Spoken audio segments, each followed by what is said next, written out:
The rage and revenge squad. That's the focus of tonight's angle.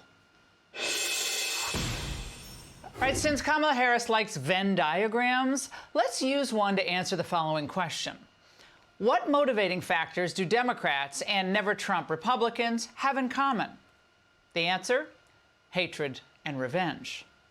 Now, consider the Dark Brandon routine Hillary Clinton showed us last night, less than 48 hours after another would-be assassin tried to take out Donald Trump. First, Mrs. Clinton blamed the press for not being mean enough to Trump. The press is still not able to cover Trump the way that they should. They careen from one outrage to the next, even though it threatens the physical safety of so many people. I don't understand why it's so difficult for the press to have a consistent narrative about how dangerous Trump is. Okay, repeat.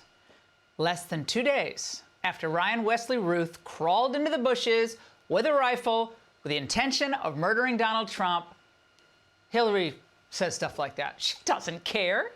She wants revenge, not just on Trump, but frankly on anyone who supports him. Mueller indicted a lot of Russians who were engaged in direct election interference and boosting Trump back in 2016. But I also think there are Americans who are engaged in this kind of propaganda. And whether they should be civilly or even in some cases criminally charged is something that would be a better deterrence. Says a woman who destroyed how many blackberries? Oh, bleach a bit. Oh, does someone else do that? Okay. Now, when people say Trump should let go of 2020, do they ever listen to Hillary or people like Hillary? Do they watch her? Hatred drips from her eyes. She rails against Russia, and yet she carries herself like a KGB sector chief.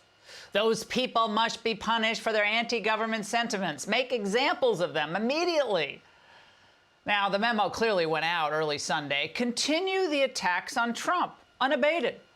Do not let a little assassination plot interrupt their rage and revenge tour. If Donald Trump wants Kamala Harris and others to stop saying that he is a threat to democracy, then he should stop threatening democracy. This from the party that literally tried to take Trump off the ballot, tried to force him to liquidate his businesses, and are trying to throw him in prison.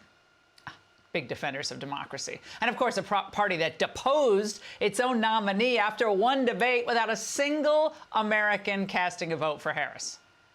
So again, the great protectors of the democratic way. And now they have the gall to blame Trump for the assassination attempts on his own life. You don't get to be a very big part of the problem and then pretend that it's just the other people on the other side who caused this. The real introduction to violent rhetoric in America in presidential campaigns has been unprecedented since Donald Trump first came onto the scene in 2016. Really? Because, come on, the Democrats' anger is unlike anything we've ever seen. Now, I find it hilarious to hear the media prattle on about the rage in the MAGA movement. But at least they're mad about actual outcomes, the populace, the people who support Trump. They're actually mad about real issues. President Trump's going to discuss this tonight. Losing their jobs to foreign countries, losing our country to illegal immigrants. That's what they're mad about. And what many Americans outside the Beltway, beyond the, as we call it, the Acela corridor, may not be able to understand too well, is just how obsessed with revenge today's Democrats and their newfound bedfellows, the never-Trumpers, are. Now think about it. They've all been humiliated by Trump for 9 years. And no one has had the staying power or the guts to stand up to them and their agenda like Trump. They're never going to also forgive Americans for electing Donald Trump in 2016, and they will never get over the fact that 74 million Americans voted for Trump in 2020. So as a result, the Biden-Harris team has been absolutely ruthless toward not just Trump himself, but for the nation for the past 4 years. They've been ruthless about pursuing Trump legally. They've been ruthless about punishing small towns with migrants, another one tonight we'll tell you about. Ruthless about keeping schools closed during COVID. Ruthless about keeping churches closed during COVID, ruthless about forcing experimental shots on our soldiers, government contractors, ruthless about censoring opposing views. You heard Hillary there. Ruthless about canceling the opposition.